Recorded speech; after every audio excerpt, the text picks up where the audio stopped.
कारण माझा काय राजकीय स्थान फार मोठा नाही. जो काही माझा राजकीय स्थान आहे त्याच्यामध्ये पत्रकार परिषदेला ज्याची पत्रकार परिषद आहे त्याचं स्वागत केलं जातं. हा पहिला परिणाम आपल्याकडे बघितला, त्याबद्दल आपल्या सगळ्यांना आपण आमच्यासाठी आभार. आज उच्च व तंत्र शिक्षण मंत्रालय हे आपल्या नांदेड सामान्य विद्यापीठामध्ये सगळ्या आमच्या अधिकाऱ्यांच्या समवेत होतं. गेले 15 दिवस आम्ही अर्ज मागवले होते ऑनलाईन पद्धतीने की कोणाच्या अडचणी किती आहेत, कशा पद्धतीच्या अडचणी आहेत. एकूण आमच्याकडे अडचणी प्राप्त झाल्या त्या म्हणजे 2793 अडचणी आमच्याकडे प्राप्त झाल्या. त्याच्यामधल्या या उपक्रमामध्ये आणि उपक्रमाच्या अगोदर 2641 अर्जांवर आम्ही सकारात्मक निर्णय घेतलेला. आज जवळजवळ 250 शिष्टमंडळं मला भेटली, वैयक्तिक लोक मला भेटली. त्याच्यामध्ये देखील अनेक लोकांचे प्रश्न मार्गी लावण्यामध्ये आम्ही यशस्वी झालो. त्या कार्यक्रमाचा जो गाभा आहे, कन्सेप्ट आहे, तो असा होता की विद्यार्थ्यांचे प्रश्न सुटले पाहिजे, प्राचार्यांचे प्रश्न सुटले पाहिजे, प्राध्यापकांचे प्रश्न सुटले पाहिजे, शिक्षकेतर कर्मचाऱ्यांचे प्रश्न सुटले पाहिजे. आणि नांदेड ते मुंबई हा जो प्रवास आहे हा इथल्या प्राध्यापकांनी न करता तो मुंबई ते नांदेड हा मंत्रालयानं केला पाहिजे, या भावनेतनं आजचा कार्यक्रम आम्ही घेतला होता. 7-7, 8-8 वर्ष अनुकंप तत्वावरच्या लोकांना नियुक्त्या ज्या दिल्या गेल्या नव्हत्या त्यातल्या 5 नियुक्त्या आज आजच्या या कार्यक्रमामध्ये देण्यात आल्या. वैद्यकीय परिपूर्तीचा आदेश जो आहे तो देखील पेंडिंग असतो काही काळ, तो देखील आज आम्ही काही लोकांना दिला. भविष्य निर्वाह निधीचे प्रस्ताव होते ते देखील मंजूर केले. निवृत्त वेतन होतं, निवृत्ती वेतन ते देखील मंजूर केलं. 3 महाविद्यालयांच्या कर्मचाऱ्यांना विवरणपत्र भविष्य निर्वाह निधीचं ते देखील आज आपण बहाल केलं. तेव्हा पहिले 7 मुद्दे जे आपल्याला एवढ्यासाठी सांगितले की या कारणासाठीच हा उपक्रम मी संपूर्ण महाराष्ट्रामध्ये आदरणीय उद्धव ठाकरे साहेबांच्या नेतृत्वाखाली, अजितदादांच्या नेतृत्वाखाली आणि आपल्या जिल्ह्याचे पालकमंत्री आदरणीय अशोक चव्हाण साहेबांच्या नेतृत्वाखाली पूर्ण महाराष्ट्रामध्ये सुरू केलेला आहे. त्याचं फलित असं आहे की आपल्या विभागाचा मंत्री या जिल्ह्यामध्ये येतोय म्हटल्यानंतर आलेल्या अर्जावर 50% कारवाई तात्काळ होते. ही तात्काळ कारवाई का होते याचं कारण आहे तर आमच्या सगळ्या जॉईंट डायरेक्टरांना कळलेलं आहे की जनतेची कामं जर झाली नाही, या घटकांची जर कामं झाली नाही तर काय परिस्थिती होते हे त्यांनी नागपूरच्या उपसंचालकाला कदाचित फोन करून विचारलेला असेल. आणि म्हणून जो रेशो आमचा 60% होता पहिल्या कार्यक्रमामध्ये तो आता नांदेडला आल्यानंतर 90% आम्ही निकाली लावतोय ही प्रकरणं. अशा पद्धतीची भूमिका आमच्या विभागाने घेतली आहे. सगळ्यात महत्वाची बाब जी आहे ती म्हणजे नांदेडच्या कुलगुरूंनी आपल्या सगळ्यांची लोकप्रतिनिधींची चर्चा करून 3 प्रस्ताव ते माझ्याकडे महाराष्ट्र शासनाकडे पाठवलेले आहेत. त्याच्यामध्ये छत्रपती शिवाजी महाराज यांच्या नावानं अध्यासन केंद्र सुरू करणं, लोकशाहीर अण्णाभाऊ साठे यांच्या नावानं अध्यासन केंद्र सुरू करणं, स्वर्गीय शंकरराव चव्हाण साहेबांच्या नावानं अध्यासन केंद्र सुरू करून निधी देणं, हे तिन्ही प्रस्ताव हे तत्वतः उच्च व तंत्र शिक्षण विभागाचा मंत्री म्हणून मी मान्य केलेले आहे. सोमवार किंवा मंगळवारी याच्या ऑर्डर्स निघतील. जरी हे तिन्ही उपक्रम विद्यापीठ करणार असलं तरी खास बाब म्हणून ह्या तिन्ही केंद्राला 50 लाख, 50 लाख आणि 50 लाख असा निधी महाराष्ट्र शासनाच्या अध्यासन केंद्राच्या तरतुदीमधून केला जाईल. अजून 2 अध्यासन केंद्र जी करण्याची इच्छा इथल्या सगळ्या मंडळींनी व्यक्त केली ती म्हणजे लोकनेते विलासराव देशमुख अध्यासन केंद्र हे लातूरमध्ये आणि महात्मा बसवेश्वर अध्यासन केंद्र. तर या दोन्ही केंद्रांचा प्रस्ताव हा आता भविष्यामध्ये आमच्याकडे येणार असल्यामुळे त्याला देखील मान्यता दिली जाईल आणि पुढच्या वर्षीच्या अध्यासन केंद्र निधीमधून त्याला देखील पैसे उपलब्ध करून दिले जातील. अजून 2 महत्वाचे नांदेड जिल्ह्यासाठी जे निर्णय घेतले गेले, आपल्याला माहित असेल की पूर्वी म्हणजे अशोक चव्हाण साहेब मुख्यमंत्री असताना 3 महत्वाचे निर्णय झाले होते महाराष्ट्रामध्ये. तर 3 ठिकाणी हा निर्णय झाला होता. एक म्हणजे लातूर, रत्नागिरी आणि नांदेड या 3 ठिकाणी प्री-IAS सेंटर उभी करावी, म्हणजे स्पर्धा परीक्षांचं केंद्र शासनानं सुरू करावं अशा पद्धतीचं अशोक चव्हाण साहेबांनी एक प्रामाणिकपणाचा प्रयत्न करून तो निर्णय घेतला होता. पण ते आजपर्यंत पेंडिंग होतं. तर आज आमच्या देखील सगळ्या शिवसेनेच्या पदाधिकाऱ्यांनी, सगळ्या लोकप्रतिनिधींनी ही मागणी उचलून धरली आणि आज आपण हे देखील स्पर्धा परीक्षा केंद्र जे प्री-IAS सेंटर नांदेडला आपल्याला आवश्यक आहे ते खास बाब म्हणून सुरू करण्याचा निर्णय भविष्याच्या 1 महिन्यामध्ये घेतोय. आणि याच्यातलं संकल्पना हीच आहे विजय कदम सर देखील इथे आलेले आहेत, त्या क्षेत्रामध्ये ते तज्ज्ञ आहेत.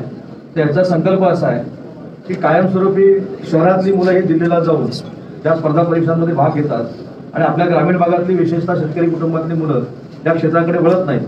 आणि म्हणून जिल्ह्याच्या ठिकाणी जिल्ह्याचा जिल्हाधिकारी निर्माण व्हावा, जिल्ह्याच्या ठिकाणी जिल्ह्याचा पोलीस अधीक्षक निर्माण व्हावा, ही संकल्पना डोळ्यासमोर ठेवून महाविकास आघाडीच्या सरकारनं हा अतिशय महत्त्वाचा एक निर्णय घेतलेला. दुसरं एक अभ्यासन केंद्र 6 विद्यापीठामध्ये आम्ही चालू करतोय. त्याच्यामध्ये मुंबई, पुणे, नागपूर, अमरावती, औरंगाबाद आणि नांदेड. ते म्हणजे प्रबोधनकार अभ्यास केंद्र. ते अध्यासन केंद्र नाही, ते अभ्यास केंद्र आहे. प्रबोधनकारांवर जर अभ्यास करायचा झाला तर या 6 ठिकाणीच यावं लागेल. ते म्हणजे मुंबईला यावं लागेल, नांदेडला यावं लागेल, अमरावतीला यावं लागेल, नागपूरला यावं लागेल. आणि या 6 केंद्रांसाठी महाराष्ट्र शासनाकडनं 25-25 लाखाची तरतूद आम्ही या संपूर्ण 6 केंद्रांसाठी करतो. आणि त्यातलं एक केंद्र हे नांदेडमध्ये आम्ही सुरू करणार आहोत. मागच्या दौऱ्यामध्ये आपल्याला माहित असेल की मी एक सांगितलं होतं की त्याच्यामध्ये देखील ती मागणी आदरणीय पालकमंत्री महोदयांनीच केली होती की स्वामी रामानंद तीर्थ मराठवाडा विद्यापीठाच्या परिसरामध्ये शासकीय अध्यापक महाविद्यालयाच्या स्वतंत्र इमारतीच्या बांधकामाला निधीला मंजुरी द्यावी, अशा पद्धतीची एक मागणी होती. आणि कॅम्पसमध्ये, विद्यापीठाच्या कॅम्पसमध्ये शासकीय अध्यापक महाविद्यालय उभं राहावं, अशी एक मागणी होती. त्या दोन्ही मागण्यांचे GR आम्ही काल काढलेले आहेत. जागा विद्यापीठानं दिलेली आहे आणि 14 कोटीच्या निधीला देखील आम्ही मंजुरी दिलेली आहे. दुसरी विद्यार्थ्यांची जी एक आजच्या शिष्टमंडळांमधून मोठी मागणी होती की ऑनलाईन पद्धतीनं पण एक्झाम घ्यावी आणि ऑफलाईन पद्धतीनं पण एक्झाम घ्यावी, तर विद्यार्थ्यांना इथल्या परिसरातल्या जो अभ्यासक्रम शिकवला त्याच्यानंतर न्याय मिळेल. तर तो देखील निर्णय विद्यापीठानं घेतलेला आहे. या परिसरातल्या परीक्षा त्या विद्यार्थ्यांना आवश्यक आहेत तशा, म्हणजे विद्यार्थ्यांना वाटलं की त्या विद्यार्थ्याला ऑफलाईन करायचे आहे तर त्या विद्यार्थ्याला ऑफलाईन एक्झामिनेशनचा पर्याय खुला आहे. आणि ज्या विद्यार्थ्याला वाटेल की मला ऑनलाईन एक्झाम करायची आहे त्या विद्यार्थ्याला ऑनलाईन एक्झामिनेशनचा देखील पर्याय खुला आहे. म्हणून मला असं वाटतं की जी विद्यार्थ्यांची मागणी होती ती देखील आपण मान्य करतो. वसतिगृह उघडावी अशी एक फार मोठ्या पद्धतीनं मागणी होते, त्या संदर्भात देखील निर्णय घेऊ, पण जरा टप्प्याटप्प्याने घेऊ. कारण आजही करोनाचं संकट जरी कमी झालेलं असलं तरी पूर्ण गेलेलं नाही. काही वसतिगृह हे क्वारंटाईन सेंटर म्हणून अजूनही आहे. तर टप्प्याटप्प्यानं कसे विद्यार्थी त्या वसतिगृहामध्ये ठेवायचे, कारण UGCची गाईडलाईन अशी आहे की कॉलेजेस सुरू करत असताना 50% उपस्थितीमध्ये करावी आणि वसतिगृह सुरू करत असताना एका खोलीमध्ये एकच विद्यार्थी किंवा विद्यार्थिनी असावी. तर ते विद्यार्थी आणि विद्यार्थिनी कोण असावी त्याचा सर्वे विद्यापीठाच्या पातळीवर करावा, अशा सूचना मी केल्या. त्याच्यामुळे वसतिगृह सुरू करण्याचा देखील आम्ही निर्णय घेणार आहोत. कालच आपण एक जर घटना बघितली असेल की वसतिगृहातल्या काही विद्यार्थ्यांना करोनाची बाधा झाली, अशा पद्धतीचे एक आपण बातमी वाचली, बघितली. तर तशा पद्धतीची सिच्युएशन कुठे क्रिएट होऊ नये याची पूर्ण दक्षता विद्यापीठ आणि महाराष्ट्र शासन घेणार. ऑनलाईन किंवा ऑफलाईन जे तुम्ही म्हणतात की विद्यार्थ्यांना सोयीनुसार त्यांच्या परीक्षेकडे तर त्याचं उत्तर देतो. अजून एक आपल्या विद्यापीठाची मागणी अशी होती की संविधानात्मक पदं असतात काही, जी विद्यापीठानं महाराष्ट्र शासनाची NOC घेऊन भरायची असतात. प्राचार्यांची पदं भरण्याचा एक निर्णय होता आणि प्राध्यापकांची पदं भरण्याचा एक प्रामुख्यानं मागणी होती. तर 2 टप्प्यामधले निर्णय आपण घेतले. प्राचार्यांच्या भरतीला आपण मान्यता दिलेली आहे. त्यातले 269 प्राचार्य भरण्याचा आपण निर्णय घेतलाय. ऍडिशनल जे 300 प्राध्यापक भरायचे तो देखील आपण निर्णय घेतोय. प्राध्यापकांची भरती देखील किती करायची, कारण किती महाविद्यालयांमध्ये किती प्राध्यापक पदं रिक्त आहेत त्याचा सर्वे देखील संचालक आमचे करतायत. त्याच्यानंतर ती देखील भरती सुरू होईल. आणि महाराष्ट्रातली 48 संविधानात्मक विद्यापीठाची पदं भरण्याचा निर्णय महाविकास आघाडीच्या सरकारनं घेतलेला आहे. आणि त्यातली 6 पदं ही आपल्या नांदेडच्या विद्यापीठाला आपण दिलेली आहेत. ती देखील संविधानात्मक पदं आपण भरणार आहोत. काही विद्यापीठाच्या मागण्या माझ्याकडे आल्या. आकृतीबंध मंजूर करणं, हिंगोलीला पदांची मंजुरी देणं, ते प्रोसेसमधली कामं ती होत जातील. पण पुढच्या महिन्यामध्ये किंवा त्या 1.5-2 महिन्यामध्ये आमचं जे नांदेडला सहसंचालक कार्यालय अंतिम टप्प्यामध्ये आलेलं आहे आणि हिंगोलीचं मॉडेल कॉलेज हे अंतिम टप्प्यामध्ये आलेलं आहे. त्याच्या उद्घाटनासाठी पुन्हा एकदा आम्ही सगळी मंडळी इथे येऊ आणि उरलेली इथली जी काही कामं असतील किंवा अडचणी असतील हा दूर करण्याचा प्रयत्न करू. ऑनलाईन किंवा ऑफलाईन पद्धतीने परीक्षा पर्याय सांगितले, तो निर्णय राज्यभरासाठी आहे का फक्त या विद्यार्थ्यांना? आपल्याला माहित असेल की राज्यभरामधला जरी निर्णय असला किंवा नसला तरी विद्यापीठानं मॅनेजमेंट कॉन्सेप्टमध्ये जाऊन तो निर्णय घेतला आहे. विद्यापीठांना आम्ही ज्या विद्यापीठांच्या कुलगुरूंची बैठक झाली त्या विद्यापीठांच्या कुलगुरूंच्या बैठकीमध्ये महाराष्ट्राच्या स्तरावर हा निर्णय झाला. बैठकीमधले मिनिट्स देखील माझ्याकडे आहेत. त्यांनी असं मला सांगितलं की ऑफलाईन आणि ऑनलाईन हे दोन्ही पर्याय आपल्याला खुले ठेवले पाहिजेत आता कोविड जाईपर्यंत. त्या पद्धतीचं मिनिट्स आम्ही कुलगुरू मोदयांकडे पाठवलेलं आहे. आता फक्त जी पुढची प्रोसिजर असते की मॅनेजमेंट काउन्सिलमध्ये जाणं, बाकीच्या सगळ्यांना विश्वासात घेणं, त्या प्रोसेस करून हे जाहीर करतात. आणि नांदेडनं देखील कालच त्याची काहीतरी काल की परवा बैठक घेतली आणि तो देखील निर्णय त्यांनी केला. सीएचबीच्या प्राध्यापकांची खूप दिवसांची मागणी आहे. आता नवसंस्कृती लोक जात नाही त्या संदर्भात 40% आपण काय करू. सीएचबीच्या बाबतीमध्ये यावर्षी पुरती आम्ही असा निर्णय घ्यायचा ठरवला की मागच्या वेळी त्यांची नियुक्ती सगळ्या कंडिशन पाळून झालेली आहे. कोविडचं वर्ष असल्यामुळे भरतीला स्थगिती आहे, पण त्या सीएचबीवरच्या लोकांना कॅरी फॉरवर्ड या वर्षापुरतं करावं अशा पद्धतीचा निर्णय आम्ही घेतोय आणि ते देखील परिपत्रक आता जारी होईल. सर, ग्रंथालयाच्या अनुदानाचा प्रश्न आहे की 10% अनुदान आतापर्यंत मिळत नाही आणि तुमचं एक वेतन श्रेणीचा विषय ग्रंथपालांचा तो खूप वर्षापासून पुढे होता. नवीन ग्रंथालयाला मान्यताही बंदच आहे गेल्या 5 वर्ष. त्यावेळेस ग्रंथालयाच्या 3 प्रमुख मागण्या आहेत, पण 10% फक्त निधी दिला हे नाही आहे. त्याच्यानंतर परत दुसरा टप्पा आपण दिला. पहिले आपण 13 कोटी रुपये दिले, नंतर आपण 18 कोटी रुपये दिले. आता तिसरा टप्पा देखील या 7-8 दिवसामध्ये आम्ही रिलीज करतो. ते अनुदानाची मागणी त्यांची जी आहे ती थोड्याफार प्रमाणामध्ये क्लिअर होईल. नवीन ग्रंथालय सुरू करण्याचा जो विषय आहे ते 2012ला याला स्थगिती आहे. ती स्थगिती का आली आपल्या सगळ्यांना माहिती आहे की 13,800 ग्रंथालय होती, त्याची योग्य आहे की अयोग्य याची पडताळणी झाली, त्याच्यातली 12,100 सापडली आणि 12,100 शासनमान्य ग्रंथालयांना घेऊन पुढे चालायचं असं त्या काळामध्ये निर्णय झाला आणि एक धोरण निर्माण करायचं असं देखील निर्णय झाला. पण ते धोरण दुर्दैवानं आम्ही विधानसभेमध्ये मांडू शकलो नाही या 9-10 महिन्यामध्ये. मी पहिल्या अधिवेशनामध्ये असं सांगितलं होतं की ते धोरण आमचं तयार आहे, फक्त ते धोरण घेऊन आम्हाला टेबल करायचं आहे विधानसभेमध्ये, विधान परिषदेमध्ये.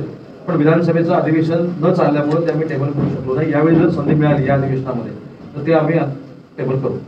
सर, विद्यापीठातील शिक्षकेतर कर्मचाऱ्यांना 7वा वेतनच्या 8व्या महिन्याची थकबाकी दिली नाही असं म्हणणं आहे. सर्वात मुंबई सगळ्या विद्यापीठाची तक्रार त्याच्यामध्ये स्पष्ट निर्णय असा झालेला होता, त्यांच्या संघटनांशी बोलून झालेला होता. ज्या दिवशी 7वा वेतन आयोग लागू होईल त्या दिवसापासून आपण ते देणार होतो आणि त्या संघटनांना सगळं त्यावेळी मान्य होतं. आता मला माहित नाही त्यांची भूमिका काय नाही. आजच्या निवेदन दिलं त्यांनी, दिलं ना निवेदन सर दिले. आता निवेदन कसं आहे त्याच्यामध्ये त्रुटी आहे म्हणून पण दिलंय की आश्वासित प्रगती योजना ताबडतोब सुरू करा असं पण दिलेलं आहे. पण त्यावेळी ज्यावेळी संघटनेशी मी बोललो त्यांच्या सगळ्या आणि मी ती फाईल तुम्ही त्या संघटनेला जर विचारलं तर मी फाईल स्वतः ती फाईल मूव्ह करून त्यांचा 7वा वेतन आयोग लागू करून घेतलेला होता. त्याच्यामुळं त्यावेळी जे ठरलंय आता हे अशीच परिस्थिती होते. आपण एखाद्या विषयामध्ये असं लिहून देतो की मी कायम विना अनुदानित शाळा चालू करतोय आणि त्याचं अनुदान मी कधीही मागणार नाही असं आपण ऍक्टिव्हेट करतो. पण 10 वर्ष गेल्यानंतर परत आपण एक अर्ज करतो की आम्हाला अनुदान द्या. कदाचित तसं असेल तरी त्यावेळी सांगितलं आम्हाला थकबाकी नको आणि आता थकबाकी पाहिजे. शेवटी शासनाच्या अर्थव्यवस्थेचा हा प्रश्न आहे, फायनान्सचा प्रश्न आहे. त्याच्यामुळे जो निर्णय त्या दिवसापासून झालाय तो लागू आहे. पण त्याच्यामध्ये त्याला असं वाटत असेल काही त्रुटी आहे त्या बाजूला केलं. जो अहवाल आमच्याकडे आला आहे त्याच्यामध्ये ग्रंथालयाचं अनुदान वाढवावं हा देखील त्याच्यामध्ये विषय आहे. आणि जी ग्रंथालयाच्या अनुदानाबाबत आता काही लोक म्हणतात 100% वाढवा, काही लोक म्हणतात 80% वाढवा, काही लोक म्हणतात 60% वाढवा. त्या सगळ्या आता 100, 80, 60 या सगळ्याचा काहीतरी सुवर्णमध्ये काढून वाढू. महाराष्ट्रामध्ये अशी किती कार्यक्रम झाले आपले या पद्धतीने? हा 6वा कार्यक्रम आहे आणि 6व्या कार्यक्रमामध्ये आजचे 5 अनुकंप तत्वावरचे लोक धरून आतापर्यंत 6 कार्यक्रमामध्ये आपण जवळजवळ 47 लोकांना अनुकंप तत्वावर नोकरी देण्यामध्ये यशस्वी झाले. अजूनही होणार आहोत कारण त्यांची काही त्रुटी कंप्लाय करून त्या आम्ही टार्गेट दिलंय. हा कार्यक्रम झाल्यानंतर मी आणि आमचे वरिष्ठ अधिकारी निघून जातात, पण आमचे 2 अधिकारी इथंच थांबतात 8 दिवसासाठी आणि ते जेडी कार्यालयामध्ये जाऊन बसून इतर जे कागदपत्र दिलेले आहेत, निवेदनं दिलेली आहेत ती छाननी करून जर काम होणार नसेल तर त्या माणसाला स्पष्ट सांगून टाकतात काम होणार नाही. पण जर होणार असेल तर त्याचं काम त्या 8 दिवसात करूनच ते इथं निघतात. अशी या कार्यक्रमाची सिस्टम आहे. सर, हा कार्यक्रम आता 5 वर्ष किंवा कंटिन्यू चालणार की काही एक वेळेस घेऊन हे बंद पडणार? बघू ना आता कार्यक्रम तर चांगला सुरू तुमच्या घरात तरी करतो कंटिन्यू चालेल का? तर माझा काळ 5 वर्ष तरी आहे म्हणजे सांगितलं ना सर, मंत्री येणार तक्रार निवारा होतो म्हणाला आणि सर हे तक्रार निवारा होण्याचे मुख्य कारण आहे सर का होतं तक्रार निवारा. तर अनेक वर्षापासून अनेक कर्मचारी निकाटी बसली, त्यांची बदली होत नाही आणि त्यांची दादागिरी वाढलेली आहे आणि या त्या दादागिरी अशी दहशतीचा फटका अनेक पालकांना वेळेला सुद्धा बसतो. तर यांना असं वाटतं की आपण हातभार या टेबलला आपली हलवून शकणार नाही, काम करत नाही तर कोणी काम होऊ देत नाही. अशा लोकांच्या नंतर इथं जोड करता येतील का? हा तुम्ही प्रश्न विचारला म्हणून मी आपल्याला याचं उत्तर देतो. पण 6च्या 6 विद्यापीठातल्या कर्मचाऱ्यांच्या आणि अधिकाऱ्यांच्या संघटनेने हीच मागणी केली की विद्यापीठातल्या बदल्या त्या तुम्ही करण्याचा निर्णय घ्या. आता अजून 7 विद्यापीठामध्ये जाऊन आल्यानंतर सगळ्या कर्मचाऱ्यांची जर हीच अधिकाऱ्यांची मागणी असेल तर त्या पद्धतीनं आपण निर्णय करू. सांगितलं ना विद्यापीठाच्या लोकांनी काय बदल्या करा म्हणून. हे कुठलं कुठं टाकायचं आपण. आणि दुसरं तुम्ही जे सांगितलं की आपणच त्या खुर्चीवर बसलेला आहे म्हणून काही लोकांनी सातबारे तयार केले, त्यांचं अनेक ठिकाणी पूळ काढून घेतले. एवढं सोपं पण नाहीये की लोकांना छळणं. मी अनेक वेळा असं सांगितलं की आपण आपल्या कामातनं, आता एक मॅडम मला भेटल्या, त्या अक्षरशः मला आनंद अश्रू डोळ्यातनं काढून सांगत होत्या की माझ्या मुलाला 6 वर्षानंतर नोकरी मिळाली. हे या कार्यक्रमाचं फलित आहे. आणि म्हणून मी अधिकाऱ्यांना सांगितलंय की लोकांना जेवढं आपण उपलब्ध राहू तेवढी लोकांची आपण कामं करणार आहोत. आणि त्या पद्धतीनं कदाचित आता मी फिरलो म्हणजे फार मोठी क्रांती झाली असं कोणी म्हणत नाही, पण मला समाधान आहे की 47 लोकांना मी 8 दिवसामध्ये नोकरी देऊ शकलो अनुकंप तत्वावर, जी अजून 5 वर्ष मिळणार नव्हती. फाईलवर बसणे असा एक प्रकार असतो, वर्षानुवर्ष फाईलवर बसणे, तर तशी प्रक्रिया होऊ नये यासाठी फिरतो. आता बघू. आणि परत 6 महिन्यांना मंत्री येऊ शकतो अशी भावना जरी जागृत होऊन कामं फटाफट झाली तरी मंत्र्याला याची आवश्यकता नाही. सर तुमच्या प्रश्नाचं उत्तर. आता एकाला मी विचारलं की तुमचा भविष्य निर्माण निधी जो आहे हा किती दिवसात मिळाला. ते म्हणले साहेब तुम्ही ज्यावेळी अर्ज मागवले त्या दिवशी मी फाईल सबमिट केली होती, काल मला स्वतःहून फोन आला की काम झालं. पण निदान ठीक आहे की ह्या कार्यक्रमाचं आयोजन होतंय म्हणून तरी 50% लोकांना न्याय मिळतोय आणि लोक समाधानी आहेत. आणि दुसरा एक प्रश्न सर, इथला बरेच दिवसापासून तर ह्या विद्यापीठाच्या कॅम्पसमध्ये राहणारे जे काम करणारे लोक आहेत, जे विद्यापीठ फंड आहेत, त्यांना कायमस्वरूपी करावा. आणि इथल्या शेतकरी जे आहेत अजून एक जे जमिनी गेल्या त्यांना अजून एक अपेक्षित आहे. सगळ्यांची चर्चा झाली. याच्यामध्ये 2 गोष्टी आहेत की जे इथे त्यांच्या जमिनी गेलेल्या आहेत त्यांना कशा पद्धतीनं न्याय मिळवून द्यायचा, त्याची प्रलंबित आहे, त्याची सविस्तर बैठक मी स्वतः घेणार आहे. ती VC वर घेईन किंवा या सगळ्या लोकप्रतिनिधींना बोलून घेईन.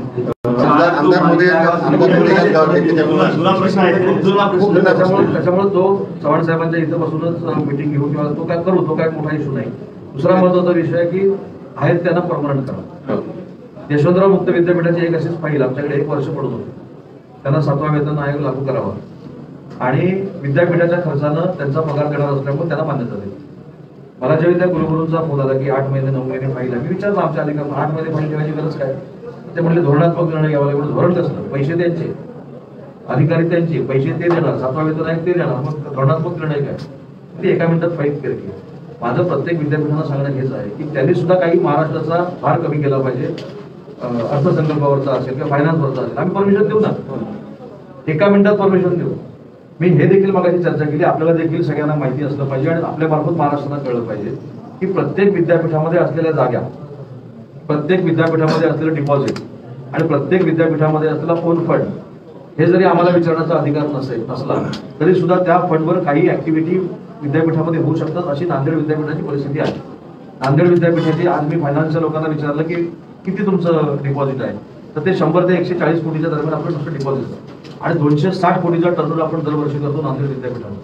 मला असं वाटतं की याच्यातनं अनेकशा गोष्टी होऊ शकतात, पण त्याच्यात सगळ्यात जो निर्णय चांगला महाविकास आघाडीच्या सरकारने घेतला तो प्रत्येक विद्यापीठामध्ये जो तात्पुरत्या स्वरूपाचा कर्मचारी आहे त्याला किमान वेतन कायद्याखाली पैसे मिळालेच पाहिजेत आणि ते जर पैसे मिळाले नाहीत आणि तशी तक्रार शासनाकडे आली तर मात्र आम्ही कारवाई करतो. एक अजून एक प्रश्न होता सर, असाच प्रश्न आहे. पुण्यावर तिला घेतलं होतं वाघमारे त्यावेळेस त्यांनी असंच पूर्ण परिसरातले एक व्यक्ती या विद्यापीठात आणले की जे अनुभवी आहेत. तो आज गेल्या महिन्यामध्ये तो सेवानिवृत्त झाला. तो केवळ विद्यापीठ फंडावरच त्यांची सेवानिवृत्ती झाली. अशा काही कर्मचाऱ्यांच्या आहेत ना, अजून अशी केस होऊ शकते ना, अशीच केस आहेत सगळ्या विद्यापीठ आपल्या केस. म्हणून माझं काय म्हणणं आहे की या सगळ्या ह्याच्यामध्ये कुठेतरी कोऑर्डिनेशन असलं पाहिजे. मी मगाशी जी पहिल्यांदा मॅनेजमेंट काउन्सिलची बैठक घेतली त्याच्यामध्ये हेच सांगितलं की विद्यापीठांना 100% स्वायत्त अधिकार आहेत, त्याच्याबद्दल कुणी घाला घालत नाही. एज्युकेशनल ऑटोनॉमीवर तुम्ही करिक्युलम असं करा, अभ्यासक्रम असं करा, तुम्ही इतक्या वर्षाचं करा, तितक्या वर्षाचं करा, आमचं काहीच म्हणणं नाही. ते AICT असेल, त्याच्यानंतर लॉची कमिटी असेल, त्याच्यानंतर UGC असेल, त्या पद्धतीने तुम्ही करा ना. पण जे पैसे शासन विद्यापीठाला देतं त्याचा खर्च, म्हणजे मला जर असं वाटत असेल की आता 50 कोटी रुपये दिले तर मला परत 50 कोटी रुपये द्यायचे आहेत, पण त्या 50 कोटी रुपयाचं काय झालं हा विचारण्याचा अधिकार शासनाला नाही का? त्याच्यामुळे त्यांचा ओन फंडातनं देखील ज्या ज्या काही केसेस झालेल्या आहेत तशाच केसेस जर बाकीच्यांसाठी झाल्या तर अनेक प्रश्नही मार्गी निघू शकतात आणि प्रकल्पग्रस्त जे आहेत म्हणजे त्यांचे पण प्रश्न निकाल निघू शकतात. त्याच्यासाठी मी विस्तारित एक बैठक घेईन आणि लवकरात लवकर ते मार्गी लागतात. सर, एक थोडा वेगळा प्रश्न आहे.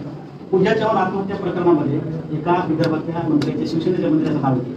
आज मुख्यमंत्र्यांनी त्या संदर्भात माहिती मागवली, त्या संदर्भात काय सांगा? जर मुख्यमंत्री महोदयांनी जे शिवसेनेचे पक्षप्रमुख आहेत त्यांनी जर माहिती मागवलेली असेल तर त्याच्यावर मी बोलणं योग्य नाही. आणि त्याच्यामध्ये पोलीस तपास देखील चालू आहे. पोलीस तपासामध्ये पुढे या काही गोष्टी असतील. फोटो पण व्हायरल झालेले आहेत. येईल ना सर तपासामध्ये. ऑडिओ पण व्हायरल झाले. आता 13 झाल्यात, 12 झाल्यात, 18 झाल्यात. ते येईल ना तपासामध्ये, कारण तपासामध्ये मी बोलणं योग्य नाही. शेवटी ते आज माझे एक सहकारी म्हणून काम करतायत. दुसरी महत्वाची गोष्ट की महाराष्ट्र राज्याचे मुख्यमंत्री आमचे पक्षप्रमुख आहेत. त्यांनी जर हा अहवाल मागतो म्हणून सांगितलं त्याच्यावर मी बोलून आणि काहीतरी बोलणं हे योग्य नाही. तर राज्यपाल प्रकरणात काय प्रतिक्रिया? नाही, विमान प्रकरणाबद्दल प्रतिक्रिया माझी काही नाही, पण मी राज्यपालांचा लाडका मंत्री आहे. मी ऑलरेडी आपल्याला सगळ्यांना सांगितलेलं आहे. गेल्या वर्षभराचा प्रवास बघता मी त्यांचा लाडका आहे. माझी कामं ते अडवत नाही. लोकशाही ते प्रचंड मानतात. लोकशाहीच्या पद्धतीने ते काम करतात. लवकरात लवकर आमचे 12 आमदार देखील जाहीर करतील. त्याच्यामुळे इथपर्यंतच मला माहिती आहे विमानाचं नक्की काय झालं मला माहिती.